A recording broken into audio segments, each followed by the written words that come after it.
background is everything about combatants for peace. Yeah. We have a small video on an action you made near Shufa. And I was in Shufa, and Shufa is a village divided in two parts. Many of family members live on one side and other family members will live on the other. In between it there is a roadblock. And also when we were there, we were not able to cross that checkpoint when the Palestinians were asking, we want to go and drink tea with our family on the other side of the village. They said, return to your own site.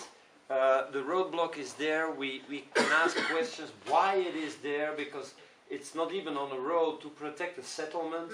It's just in the middle of those two villages. When I get out of the bus, it's one of my biggest historical achievements. And I went to the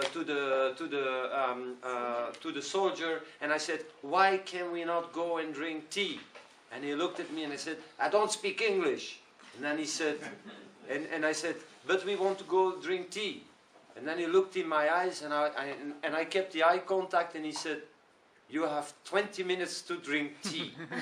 And then we could cross. So that was one of my Because you're achievements. European. So because you I'm have the European. chance to, And then he came into the bus, remember Miluki with his rifle, and he was seeing all these Europeans, and he said, "Okay, go 20 And he's minutes." probably only 17 years old. And this was a very young boy being scared. Yeah. For God's sake, the man was scared. Let's see how they use theater in the act. So the struggle there actually succeeded. They removed the checkpoint for 4 years, and only in the last war, in the last summer, they actually, when we were there in a meeting, we are meeting until today. It's a symbolic place where we meet under the olive tree of Shufa, because both Palestinians from Tulkarem and the Israeli can meet there. And they put the checkpoint again, so it was removed for 4 years, and this is the occupation. This is the randomity of the occupation. And then the army, from some reason that we don't understand, decided to put another checkpoint, and now Iyad cannot drive with his car if we want to go to Nablus, for example, or to go back to his home from this particular way.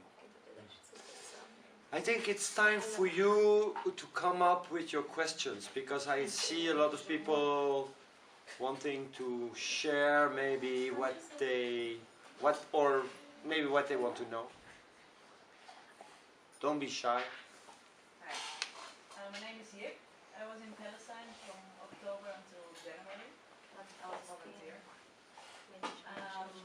My question is, I think me as an outsider from the Netherlands coming there, you have this tendency to think like, oh yeah, the Israelis and Palestinians, they have to work together and understand each other better and some of this dialogue, this kind of thing. When I was in Palestine, what I noticed was a lot of Palestinians, their first reaction was no, normalization. And spending 3 months there, I understood this actually. The concept of normalization, you mean? Yeah. Because for them, I think living, with Israelis is not a problem. They say the obstruction to peace is the Israeli occupation, the settlements, the colonization. That has to stop before we can, Collaborate. Yes. Yes. Want to translate? Yes. And so yeah, I'm wondering what your reaction is to this, and also when Palestinians tell this to you, because I think they do. Yeah, and also within Israel, how do people react to your participation in that? Okay, so that's two questions. The first one I think is for Iyad. Well, both actually. Okay, both. Yeah. Yeah. So I think Iyad, because he's Palestinian and he knows why combatants for peace for him is not normalization. So that's an interesting question, I think.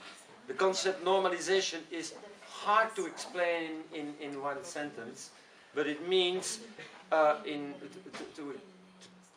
I'm going to give it a try. Normalization is that everything stays the same after the actions of these people watching this play, they go home to their safe environment in Tel Aviv, Jerusalem, wherever they come from, and the Palestinians, they go back to their shit.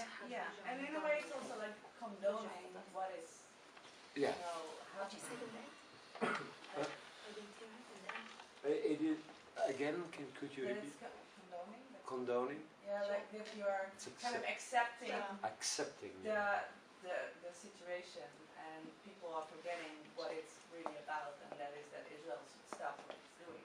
Maybe to frame the question for Iyad. Why normalization is a big issue, and of course it's very important. Why for you combatants for peace is not normalization? And how do your friends see that who are not member of combatants for peace?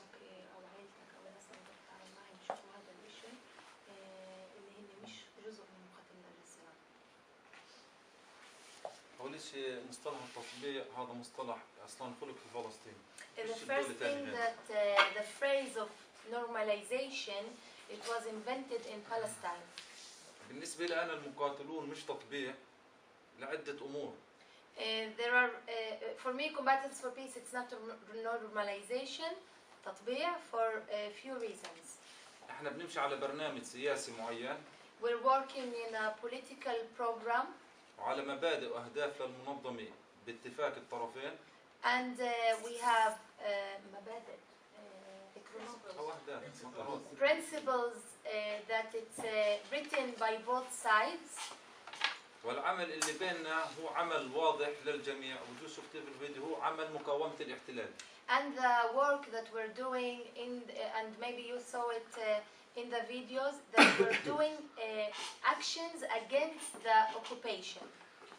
المشكلة بتصير انه انا لما اشتغل معاه انه مثلا انا اطلع مثلا جروب اطفال مثلا فلسطينية واسرائيلية مثلا انا ما بعمل ضد احتلال انا بس بطلع مثلا رحل او عشان يتعرفوا على بعض هاي بتصير يعني مش شغل ضمن برنامج معين. The thing that it could reverse all our actions into normalization or any action to normalization.